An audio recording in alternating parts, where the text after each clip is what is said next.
Bonjour et bienvenue dans cette vidéo. Dans les précédentes vidéos, nous avons vu les book for et les book while. Aujourd'hui, nous allons voir les fonctions en Python. Les fonctions sont un concept assez général en programmation, on le trouve dans tous les langages. Et nous allons voir comment on le fait avec Python. Et tout d'abord, c'est quoi une fonction? Une fonction, en fait, nous permet de mettre ensemble une fonctionnalité qu'on répète très souvent. Supposons par exemple que je me rappelle dans l'une des vidéos de cette série, nous avons écrit une fonction qui permettait de vérifier le mot de passe d'un utilisateur, si au moment de s'enregistrer le mot de passe, s'il est correct ou pas. Ça, c'est une fonctionnalité qui doit se faire pour plusieurs utilisateurs. Donc, il ne faudrait pas réécrire le code à chaque fois qu'on a un nouvel utilisateur. Il faut mettre le tout dans une fonction et utiliser cela. Nous allons voir plus en détail comment ça se fait. Alors, c'est quoi la syntaxe d'une fonction en Python? Il faut écrire le mot-clé def. Je pense que ça, c'est pour definition, un truc comme ça. Le nom de la fonction, le nom que vous voulez donner à la fonction. Là, moi, je vais mettre une fonction rien, parce qu'elle ne fait rien. Il faut mettre les parenthèses à côté, les deux points, entrée. Il y a une notation qui se fait automatiquement, bien sûr. Là, on va mettre le mot-clé passe, qui dit à Python de ne rien faire. En fait, quand vous mettez passe, il ne fait rien du tout. Là, on a créé notre fonction. Donc du coup, quand on a une fonction, euh, là c'est en train de se connecter ici, ok là c'est bon. Quand on a une fonction, on peut l'appeler, c'est-à-dire ce que fait la fonction, on peut l'appeler comme ceci. Là j'ai la fonction rien, je peux l'appeler avec les parenthèses comme ça. Là on a rien qui s'affiche bien sûr, mais c'est comme ça on appelle une fonction. Nous allons voir bientôt un cas plus concret. Mais quand j'appelle juste le nom de la fonction, simplement, je vois que ça me dit que c'est une fonction, mais je ne sais pas vraiment ce que fait la fonction. Donc, nous allons écrire une fonction qui fait quelque chose maintenant pour voir un peu plus en détail ce qui se fait. Nous allons écrire une fonction à- qui dit bonjour à un utilisateur par exemple. Donc, on va appeler la fonction bonjour, def bonjour, comme cela, deux points. La fonction fait quoi? Elle fait print. euh, Bonjour. Euh, il fait beau ici. Voilà. Donc nous avons une fonction en fait qui dit bonjour, il fait beau ici. Donc si on appelle la fonction avec bonjour et les parenthèses à côté comme ça, on a bonjour, il fait beau ici. Si on l'exécute autant de fois qu'on veut, on aura toujours bonjour, il fait beau ici. Donc là, il faut comprendre que en fait les fonctions, c'est un concept très intéressant. Vous voyez, ça nous permet de mettre dans un bloc tout ce qu'on veut faire. Et dans quel cas ça peut être très utile? Supposons que vous avez, supposons que vous avez un contexte où vous voulez modifier en fait ce que fait votre code. Donc vous l'avez écrit peut-être à 100 endroits de votre programme et maintenant vous devez changer une petite partie du code. Il vous faut revoir les 100 endroits. Donc si c'est dans une fonction, il suffit juste d'aller mettre par exemple ah, ici on a oublié un petit point. Donc au lieu d'aller chercher à chaque fois là on a écrit bonjour, il fait beau ici, et mettre un point, on le met juste dans la fonction, on l'exécute, et désormais on met bonjour, il fait beau ici, il y a le point. Donc les fonctions respectent la en programmation, il y a ce qu'on appelle dry, je sais pas le mot clé dry, ça veut dire do not repeat yourself en Python, en anglais pardon, do not repeat, pardon, repeat yourself. Ne te répète pas. Tant qu'il y a un truc que tu peux automatiser ou bien que tu peux mettre ensemble, il faut le faire. Dans cette série de vidéos, nous n'avons pas encore vu les commentaires. Les commentaires, en fait, c'est tout ce qui commence par un dièse ou hashtag, je sais pas comment vous le dites, pardon. Euh, voilà, les commentaires, en fait, en Python, si vous avez un commentaire, je sais pas, voilà, là c'est un commentaire. Les commentaires nous permettent d'écrire notre programme à nous-mêmes. Plus tard qu'on vient le voir. Et croyez-moi, quand vous laissez un code que vous avez écrit il y a des jours et que vous revenez après pour être un peu confus par rapport à ce que vous avez fait. Donc, avoir un commentaire, c'est bien pour se dire, voilà, ici par exemple, je dis ceci, et un affichage, voilà. Ça n'affecte pas le code, ce n'est pas lu par l'interpréteur de Python, et voilà, ça ne doit pas s'afficher ici, voilà. Donc, c'est ça les codes en fait, les commentaires en Python. Donc là, on a vu une fonction qui fait un truc très intéressant, mais les fonctions offrent beaucoup plus de fonctionnalités. Nous pouvons avoir une fonction qui prend en entrée quelque chose et qui vous retourne autre chose. Une fonction peut se comporter comme une boîte noire qui, ou bien un mixeur qui vous donne des entrées et vous avez un truc en sortie. Donc un exemple concret, c'est que supposons que nous voulons créer une fonction en fait qui fait la conversion de l'euro vers le dollar. Vous lui donnez n'importe quelle valeur et vous la convertissez en dollars. Donc, d'abord, sachons voir aujourd'hui, c'est quoi le taux de conversion de l'euro vers le dollar. Non, pas le MAD, l'euro vers le dollar. Ah, voilà, un euro égale à 1,12 dollars américains aujourd'hui. Donc, nous allons écrire une fonction qui vous convertit votre valeur de euro vers dollar. Donc, def euro vers dollar. Et il prend en entrée quoi, le montant en euros. Donc il faut le mettre à l'intérieur là. Et là on appelle ça, c'est un paramètre de votre fonction. Donc on va l'appeler montant en euros. Votre montant qui est en euros. Deux points. Donc on a le montant en euros.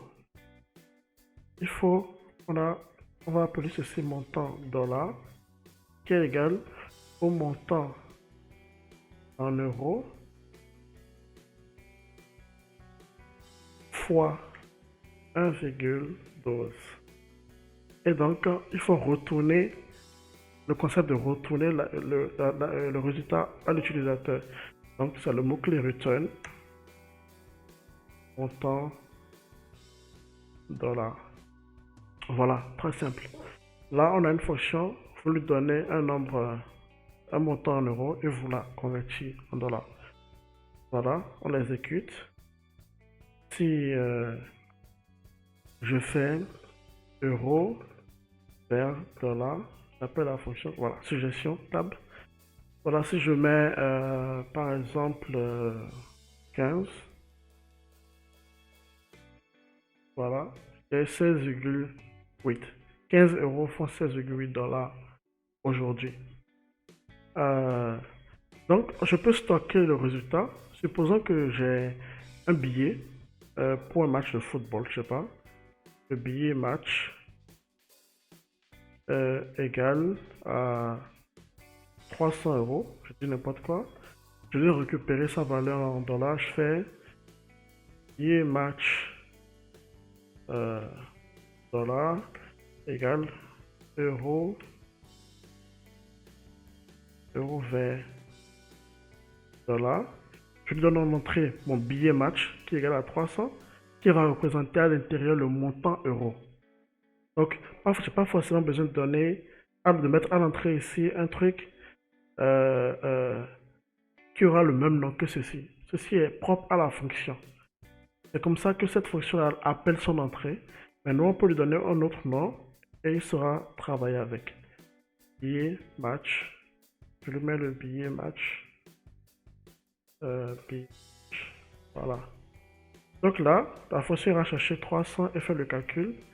Et si j'affiche le résultat, j'affiche billet match dollar. Billet match dollar. On aura le résultat. Si on voit. Voilà. Donc 300 dollars, 300 euros me font 336 dollars. Ici, par exemple, si un jour la valeur de l'euro, ce qui se fait généralement, la valeur de l'euro du dollar change et que c'est désormais 1,15 par exemple, c'est très facile, je le modifie là et ma fonction elle est à jour. J'aurai toujours une fonction qui marche. Mais qu'est-ce qui se passe si je fais euro vers dollar? Euro vers $, et que je ne mets rien à l'intérieur. Ah, j'ai une erreur parce que la fonction attend un paramètre en entrée. Et ça, en Python, on appelle ça des arguments par défaut. Non, pas par défaut, des arguments de position plutôt. Ça, c'est important, il faut le mettre. Euh, pour voir un peu plus là en détail, nous allons écrire une fonction qui prend en entrée plutôt pas un paramètre, mais deux paramètres. Nous allons écrire par exemple, nous allons reprendre la fonction bonjour qui prend en entrée le nom de quelqu'un et l'heure qu'il fait actuellement. Si vous venez d'un autre langage de programmation, vous allez être un peu surpris de la manière dont j'écris mes fonctions. C'est parce qu'en Python, on n'a pas besoin de préciser le type des variables quand on entre. À l'intérieur, si vous travaillez, vous faites, vous travaillez selon le type que vous attendez. Par contre, vous pouvez préciser à l'utilisateur déjà, vous pouvez écrire une documentation à la fonction pour lui dire ce que fait la fonction et ce que vous attendez.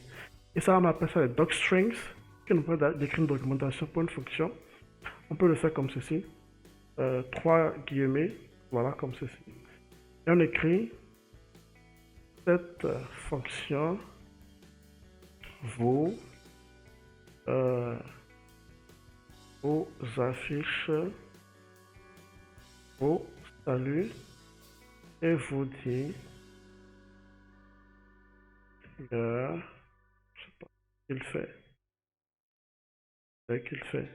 Je peux lui dire que comme argument, la fonction prend, je lui dis name, qui est votre nom, de type chaîne de caractères str.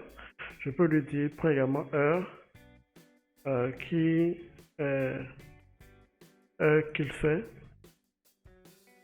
et que vous pouvez mettre, que ça peut être une chaîne de caractères ou bien un int. Voilà. Donc là, moi, je mets une documentation dans la fonction pour aider l'utilisateur de cette fonction à savoir.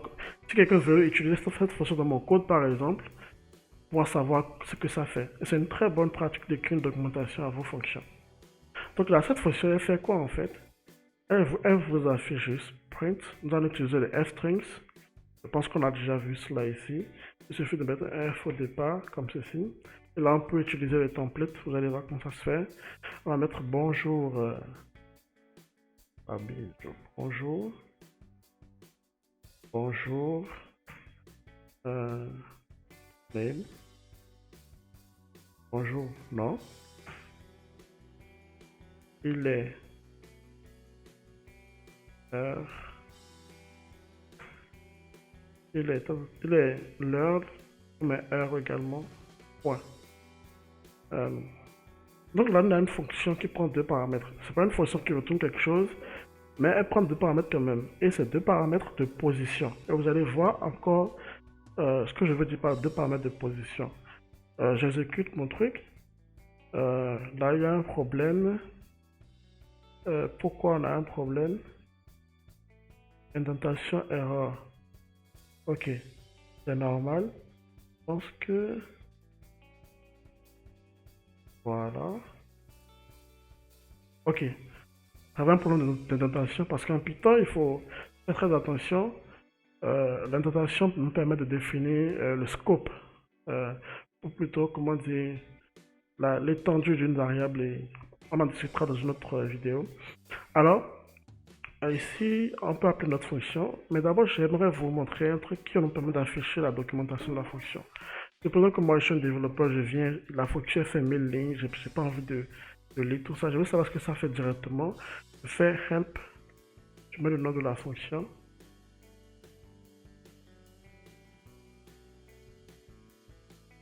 Je mets le nom de la fonction, bonjour, help, bonjour. Voilà, et ça m'affiche en fait ce que fait la fonction. Cette fonction, je vous salue, vous dire qu'il fait. Voilà, et comme ça, voilà un peu. Donc, j'appelle la fonction bonjour. Et je lui donne mon nom, chaîne de caractère Kevin. L'âge qui peut être une chaîne de caractère ou bien integer, je mets 15. euh, pas l'âge, l'heure plutôt. L'heure plutôt. L'heure plutôt. Il est 15 heures. Donc voilà. Alors, je dois mettre un S peut-être à heure ici. Exécute. Ici. Voilà. Bonjour Kevin, il est 15 heures. Maintenant, qu'est-ce qui se passe lorsque j'oublie un argument? Voilà. Bonjour manque un argument de position. Positional argument qui est heure. Donc là, supposons que on a toujours ceci, mais que je change l'ordre. C'est-à-dire, je mets ici 15 plutôt. Je mets ici 15. Et là, je mets Kevin. Bonjour 15, il est Kevin heure. C'est ça, c'est ce qu'on veut dire par argument de position. Name, là, le premier argument il est name et c'est ça. Dès que vous mettez autre chose, vous mettez quelque chose là, c'est ça qui va directement dans la variable name. Donc, ce qu'on peut faire, et généralement il faut respecter l'ordre en fait des variables, mais ce qu'on peut faire c'est quoi? Ce qu'on peut faire c'est ceci. On peut dire, ici, on peut lui dire, si l'utilisateur ne précise pas l'heure qu'il fait, par défaut, il est 0. Et on met heure égale 0. Donc du coup, quand on vient ici et qu'on fait euh, bonjour, je mets Kevin, et que je fasse ceci, l'argument de position ici, je l'exécute. Bonjour Kevin, il est 0 parce qu'on a déjà la valeur par défaut. Et donc, ça c'est une valeur par défaut. Et ça c'est un argument de position. Ce qui fait que, en tout cas, savoir en Python, quand on définit une fonction comme ça, il faut avoir les variables de position d'abord avant les variables par défaut. Je sais, c'est beaucoup, beaucoup de choses à retenir, mais pour vérifier cela, je vais vous faire un test rapidement. Supposons que par défaut, si l'utilisateur ne met aucun prénom, on met anonyme. Mais il veut juste mettre l'heure qu'il faut. Et on définit notre fonction comme ça. C'est pas bien, ça ne se fait pas. Voilà, j'ai une erreur. Non-default argument, follow default argument. Il faut mettre ce qui est par défaut après tout ce qui est argument de position. Donc CTRL Z pour changer tout ça. Voilà, voilà. Donc bonjour. Donc voilà un peu tout ce qu'on devait voir par rapport à argument de position et comme ça. Donc là on va écrire une fonction pour que je vous montre encore une autre fonctionnalité, une autre manière d'écrire, une autre fonctionnalité des fonctions. Je sais que c'est un peu redondant ce que je dis là. Mais en gros, le petit souci en fait que je veux soulever ici, c'est quoi? C'est que si moi j'ai envie de donner plusieurs arguments à ma fonction, là on a fait deux, on peut en avoir 3, 4, 5, 6 et 8. Mais on voit qu'en fait ici, on définit par défaut le nombre d'arguments qu'on attend en fait. Et si moi je veux que ma fonction récupère beaucoup d'arguments, un nombre d'arguments n'est pas précisé au départ. Un exemple concret. Supposons qu'on a une fonction somme. J'appelle somme qui pourra montrer x, y, z. Deux points, des arguments de position. Et que la somme, le résultat, ou bien je sais pas, euh, le total égale x plus y plus z. Et que je fais z, que je fais retourne total. Voilà. Donc si je fais somme, somme de 4, 5, 10, j'ai 15. Mais le problème c'est que moi j'ai envie de pouvoir faire la somme de plusieurs nombres. Pas forcément un nombre précis au départ. Donc si je veux faire par exemple 4, 5, 6, 14, ça ne marchera pas parce que la somme prend seulement 3 arguments de position, mais je voulais donner 4. Donc comment on fait dans ce cas? C'est là qu'on utilise un concept très intéressant de Python que vous allez voir. On utilise les args. Vous allez voir comment ça se fait. On va réécrire la fonction somme. Et je lui dis, ici à l'entrée, je lui mets étoile, args. Vous pouvez mettre autre chose, même pas des fois, on met souvent args. Et on va afficher args d'abord. Bon, avant de finir notre fonction, on va afficher args ici pour que vous voyez un peu déjà ce que ça fait. Donc là, j'ai un truc simple, hein. Ça fait qu'un affichage pour le moment. Et je mets somme de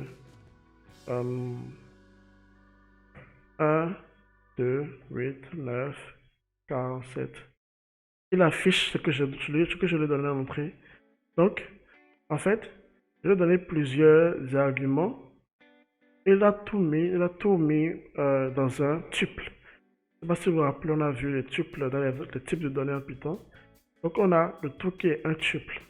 Donc, on peut tout récupérer en fait. Et en faisant ceci, on retourne, on concatène, on met le tout dans un tuple. Et voici comment on l'utilise. Je peux faire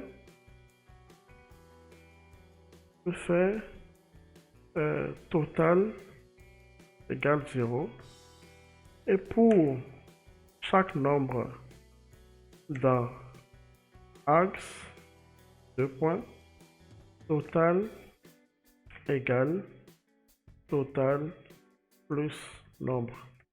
Donc le total égale à 0 d'abord, puis je prends le premier nombre, je l'ajoute à total, après je prends le deuxième nombre, j'ajoute au nouveau total, et on peut rendre plus facile cette ligne-là en faisant ceci.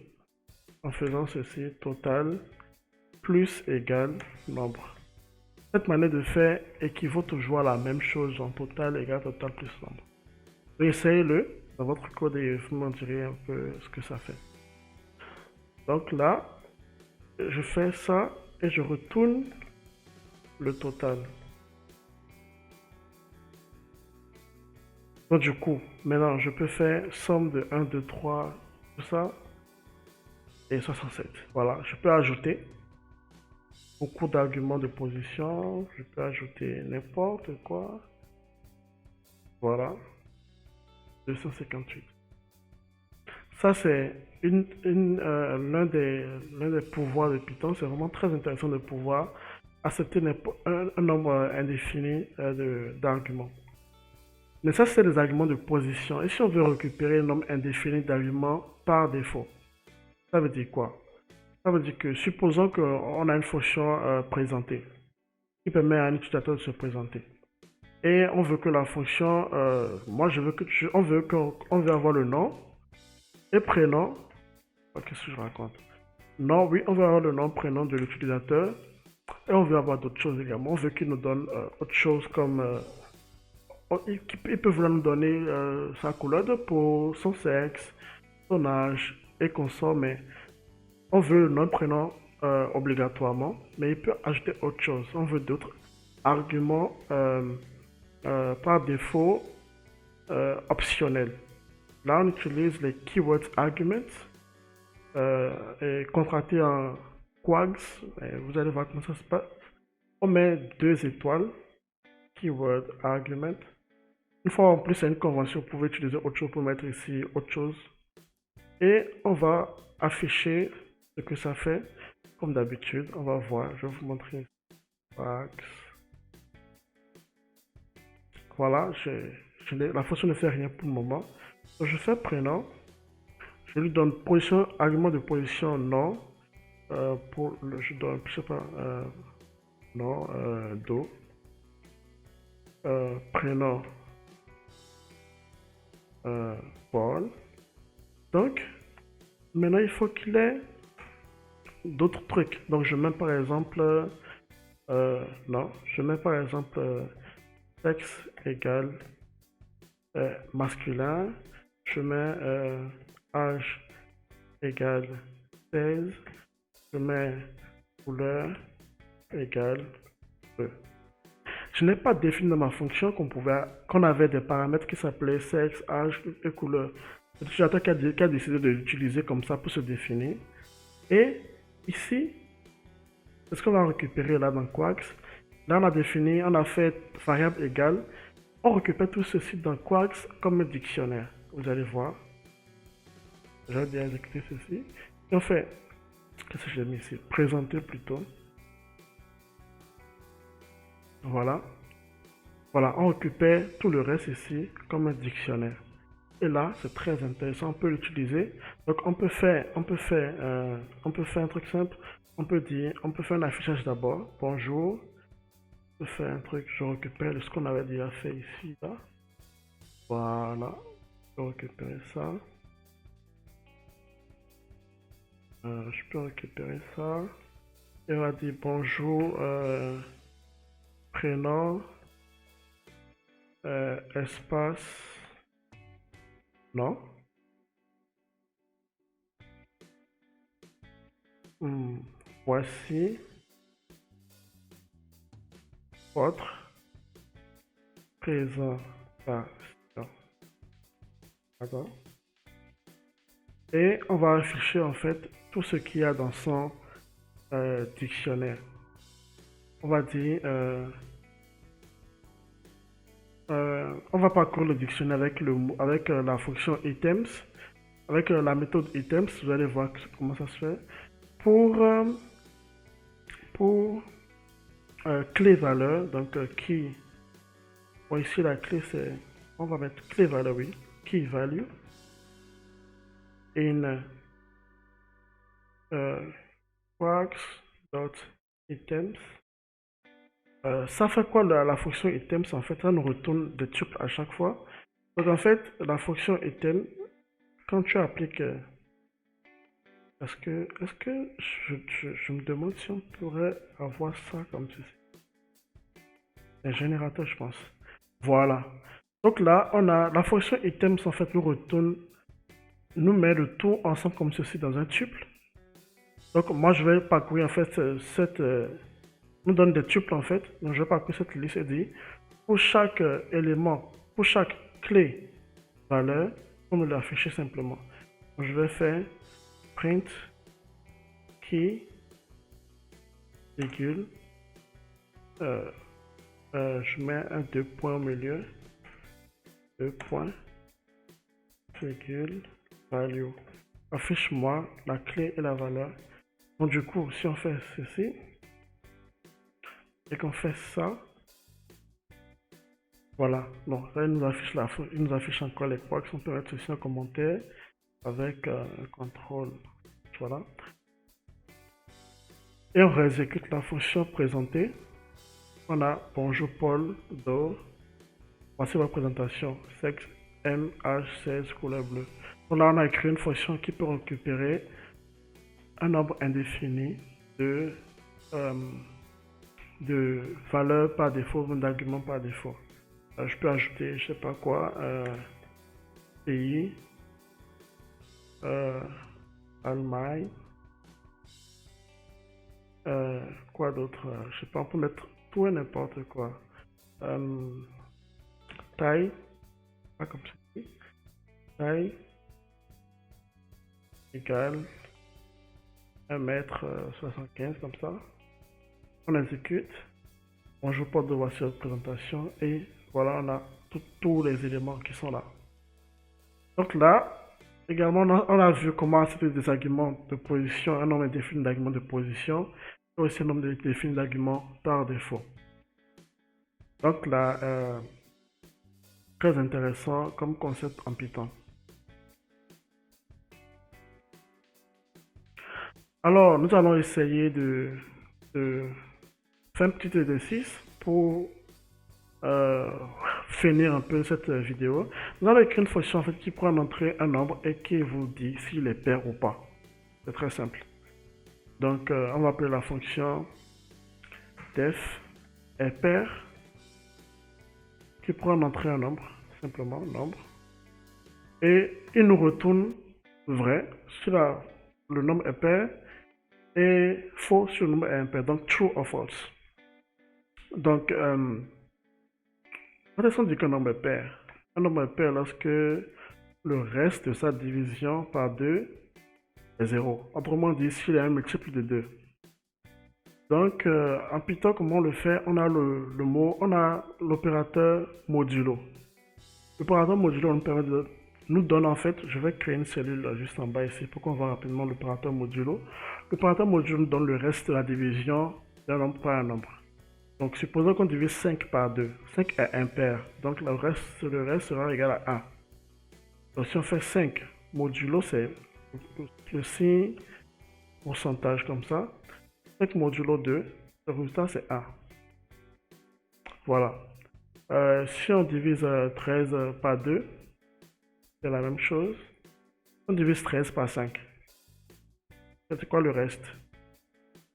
On divise 13 par 5, le reste c'est 3. Parce que 13 égale 5 fois 2 plus 3. Et voilà.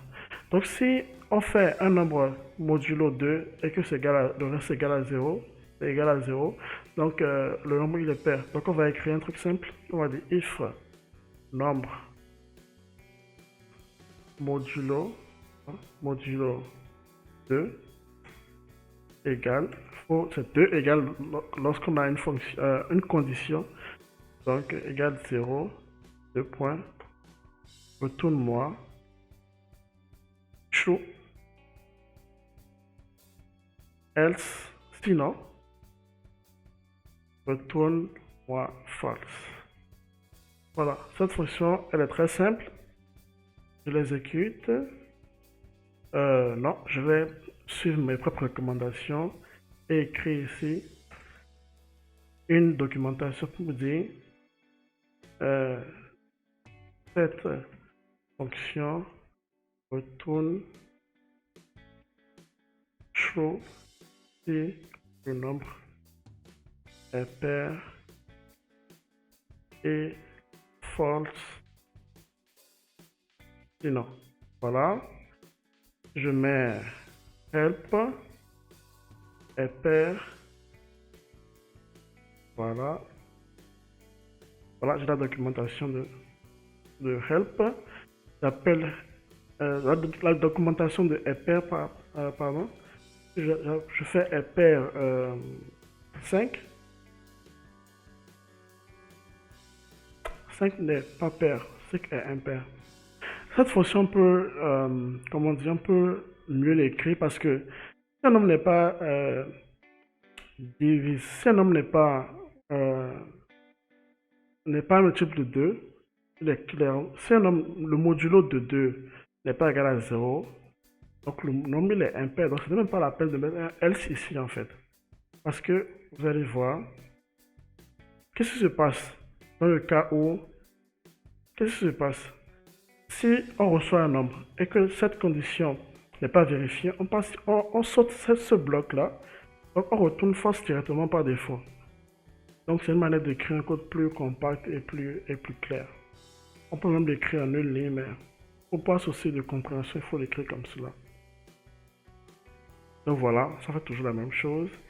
Si je mets pair 89, c'est false, pair 48, true. Voilà. Dans cette vidéo, nous avons vu un peu les fonctions, à quoi ça sert les fonctions. Nous avons écrit pardon, des fonctions qui ne font rien du tout, puis des fonctions qui acceptent un argument, qui retournent quelque chose, qui prennent deux arguments de position, des arguments par défaut également. On a vu qu'il faut, quand on définit une fonction, il faut mettre les arguments de position au départ avant les arguments par défaut. Nous avons écrit une fonction qui prend un nombre indéfini d'arguments de position, également une fonction qui prend un nombre indéfini d'arguments par défaut. On peut combiner les deux également, et voilà. Donc j'espère que cette vidéo elle aura été un peu longue, mais il fallait que j'explique un peu plus en détail les fonctions. Et voilà. Et n'hésitez pas à faire des exercices comme celui-ci.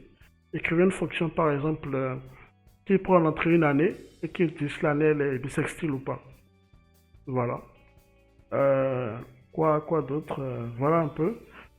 Et merci d'avoir suivi la vidéo et à la prochaine. N'hésitez pas à vous abonner surtout. Ça, je l'oublie parce que je suis un peu concentré sur les explications.